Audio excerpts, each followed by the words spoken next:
2 de mayo del 2022. Meditación del Evangelio. Evangelio Juan, capítulo 6, versículos del 22 al 29. ¿Qué debemos hacer para realizar las obras de Dios? Comentario breve. Los evangelios nos revelan constantemente el interés que tienen las personas por buscar a Jesús. Algunas de ellas son muy egoístas, otras reflejan un idealismo revolucionario y otras muy honestas. Jesús, a través de su contacto constante con las personas, percibe cuáles son las verdaderas motivaciones, las escucha, pero las purifica totalmente. La invitación del Señor nos impulsa a madurar nuestra fe y nuestras motivaciones. Busquemos entonces no los milagros de Dios, sino a Dios, que obra los milagros. Evangelio de nuestro Señor Jesucristo según San Juan. Gloria a ti, Señor. Después que Jesús alimentó a unos 5.000 hombres, sus discípulos lo vieron caminando sobre el agua. Al día siguiente, la multitud que se había quedado en la otra orilla vio que Jesús no había subido con sus discípulos en la única barca que había allí, sino que ellos habían partido solos. Mientras tanto, unas barcas de Tiberíades atracaron cerca del lugar donde habían comido el pan, después que el Señor pronunció la acción de gracias. Cuando la multitud se dio cuenta de que Jesús y sus discípulos no estaban en el lugar donde el Señor había multiplicado los panes, subieron a las barcas y fueron a Cafarnaúm en busca de Jesús. Al encontrarlo en la otra orilla, le preguntaron: Maestro, ¿cuándo llegaste? Jesús les respondió: les aseguro que ustedes me buscan, no porque vieron signos, sino porque han comido pan hasta saciarse. Trabajen, no por el alimento perecedero, sino por el que permanece hasta la vida eterna, el que les dará el Hijo del Hombre, porque es Él a quien Dios, el Padre, marcó con su sello. Ellos le preguntaron: ¿qué debemos hacer para realizar las obras de Dios? Jesús les respondió: la obra de Dios es que ustedes crean en aquel que Él ha enviado. Palabra del Señor. Gloria a ti, Señor Jesús. Reflexión bíblica. Sus discípulos lo vieron caminando sobre el agua. Las gentes están impresionadas, maravilladas con Jesús. El milagro que Él ha hecho multiplicando los panes es extraordinario, entonces no quieren separarse de Él. Después que Jesús alimentó a unos 5.000 hombres, despidió a la multitud después de la multiplicación de los panes. Esto fue la misma tarde, al embarcarse los discípulos. El Evangelio dice que, al día siguiente, la multitud que se había quedado en la otra orilla, es decir, un pequeño grupo se habría quedado allí, a la espera de Jesús, que no había embarcado, y que acaso ese a lo que alude San Juan, es decir, en la región de Etbatija, donde multiplicó los panes. Las gentes que se habían retirado, lo mismo que la que se había quedado, habían constatado esto, que Jesús no había embarcado con los discípulos. Con eso queda ratificado que Jesús hizo su caminata milagrosa sobre las aguas, y que no había quedado allí más que una barca. Fueron a Cafarnaúm en busca de Jesús. Dice el Evangelio: mientras tanto, unas barcas de Tiberíades atracaron cerca del lugar donde habían comido el pan. Pero al siguiente día de la multiplicación de los panes vinieron a este lugar diversas barcas procedentes de Tiberíades, sin que se diga el motivo de esta arribada. ¿Acaso en busca de Jesús, avisados por algunos de los que hubiesen retornado la víspera, o por el rumor de que se hallase allí?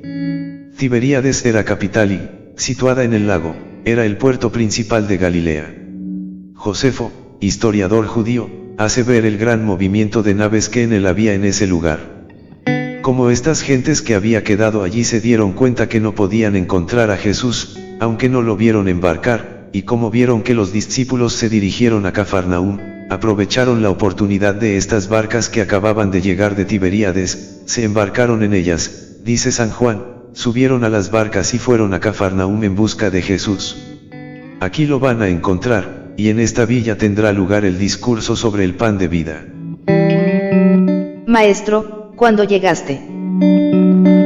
Otro rasgo de tipología eucarística de este relato de San Juan está en cómo alude a la multiplicación de los panes. Atracaron cerca del lugar donde habían comido el pan, después que el Señor pronunció la acción de gracias.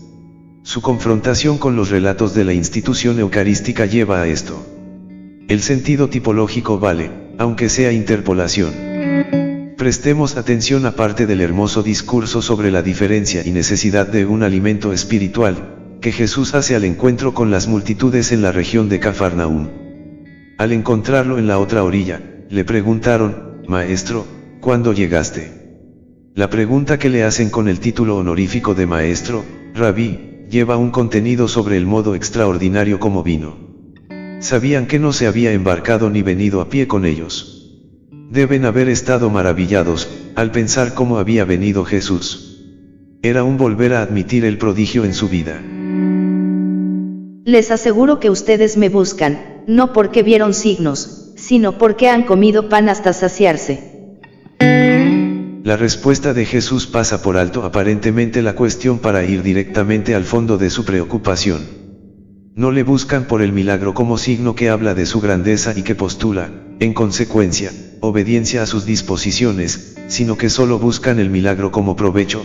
Jesús les respondió: les aseguro que ustedes me buscan, no porque vieron signos, sino porque han comido pan hasta saciarse. Que busquen, pues, el alimento no temporal, aún dado milagrosamente, sino el inmortal, el que permanece para la vida eterna, y este es el que dispensa el Hijo del Hombre. Por eso le dice: trabajen, no por el alimento perecedero, sino por el que permanece hasta la vida eterna, el que les dará el Hijo del Hombre, y cuya garantía es que el Padre, que es al que ellos llaman Dios, el Padre, marcó con su sello. La credencial del que lo envía, son los milagros, los signos. Trabajen, no por el alimento perecedero, sino por el que permanece hasta la vida eterna.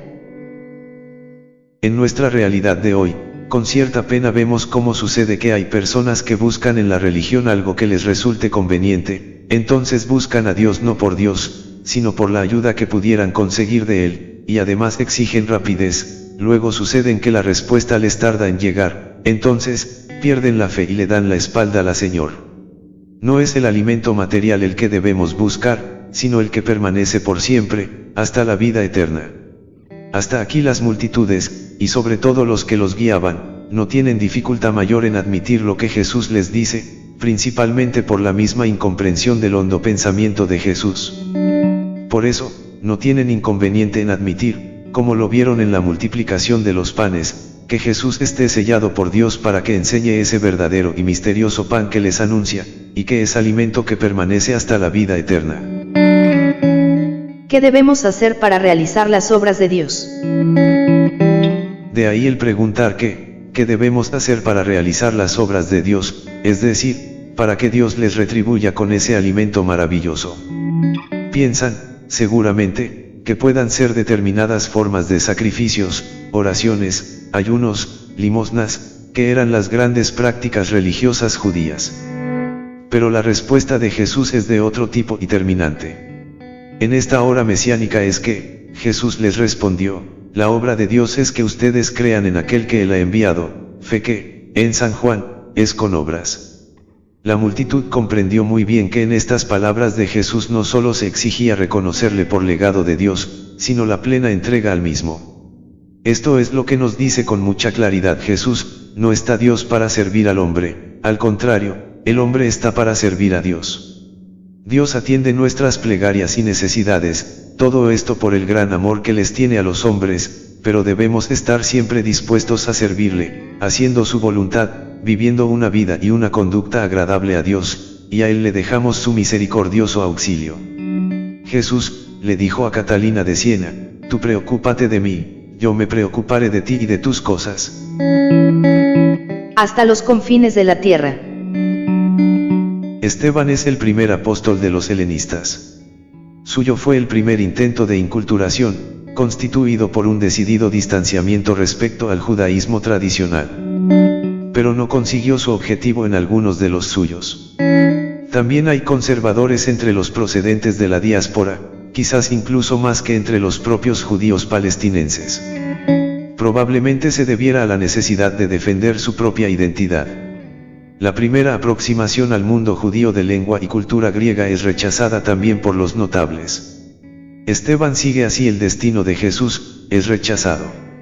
Al parecer, el precio que hay que pagar para abrir nuevos caminos es ser incomprendido, malentendido, rechazado, calumniado y condenado. Sin embargo, también es verdad que del martirio de Esteban proceden frutos muy copiosos precisamente a partir de los griegos, y no solo de los judíos de lengua griega, sino de toda la cultura griega. Esteban es un provocador, y, por eso, se mete él mismo en el camino del martirio, como sucede en toda sociedad intolerante. Ahora bien, su provocación procede de una sabiduría superior, es fruto de una peculiar comprensión del plan de Dios. Este plan preveía que el Evangelio fuera anunciado no solo en Jerusalén, sino hasta los confines de la tierra. El Espíritu se sirve del carácter entusiasta y belicoso de Esteban para agitar el ambiente. Esteban pierde, pero la causa del Evangelio recorrerá el mundo. Oración. Señor, tenemos necesidad de testigos animosos como Esteban. Tenemos necesidad de anunciadores imprudentes como él, que agitan a los adversarios y a los amigos, dentro y fuera de nuestros círculos. Tenemos necesidad de profetas incómodos, como se decía hace algunos años, para difundir la buena nueva. Tenemos necesidad de hombres y mujeres que no tengan miedo de hacer frente a las incomprensiones y los malentendidos a causa de tu nombre. Tenemos necesidad de personas que sean capaces de recorrer nuevos caminos y no tengan miedo a no ser comprendidos por esos mismos por quienes se comprometen y se dejan la piel. Señor, danos estos testigos fuertes, ánimos animosos. Señor, no permitas que nos ceguemos hasta el punto de no comprenderlos e incluso aislarlos, calumniarlos, contribuyendo con nuestra incomprensión a marginarlos y no lo permitas, Señor, a condenarlos. La alegría de Cristo resucitado viva en sus corazones. Amén.